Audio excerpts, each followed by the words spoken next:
Thank you, Mr. Chairman. Thank you, Ranking Member DeGette, and thank you, Dr. Goff and Mr. Dorman, for being here today.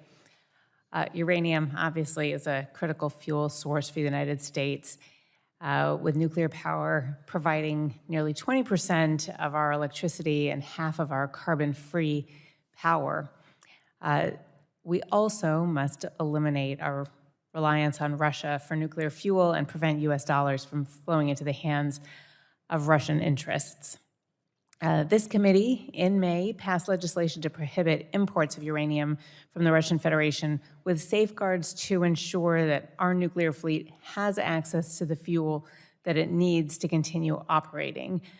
This ban will provide the industry with certainty around need and demand and the price insensitive Russian uranium supply that in recent years has eroded U.S. capabilities.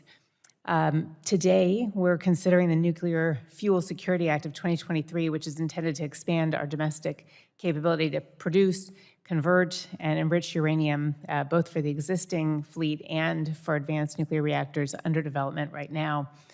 I was wondering, Dr. Goff, how would this legislation, including an expanded strategic uranium reserve, work in tandem with the Russian uranium import ban to restore domestic fuel cycle capabilities in the U.S. and give us national security? Yeah, we're very supportive of any activities, again, to be moving forward to incentivize being able to build out additional uranium enrichment and conversion type activities in the United States. That with the American Assured Fuel Supply, as far as authorizing that, I think that is something that's potentially very good as well. That is a critical component of us being able to address shortfalls of uranium and enriched uranium.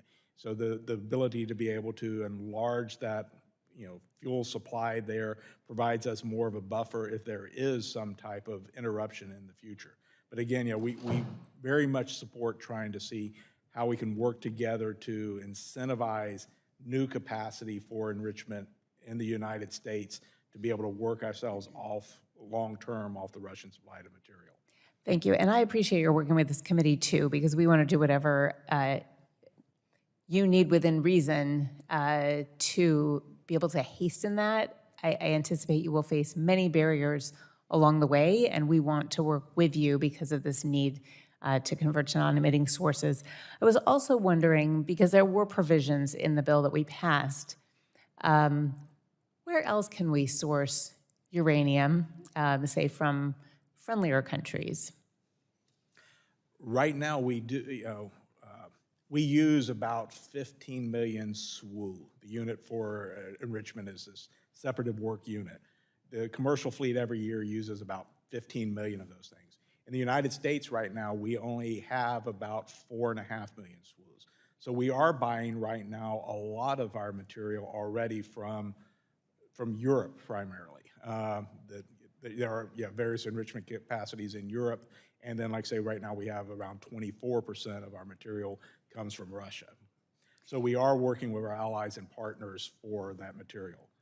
Where does Canada fit in that mix? My understanding is that we could significantly source from Canada.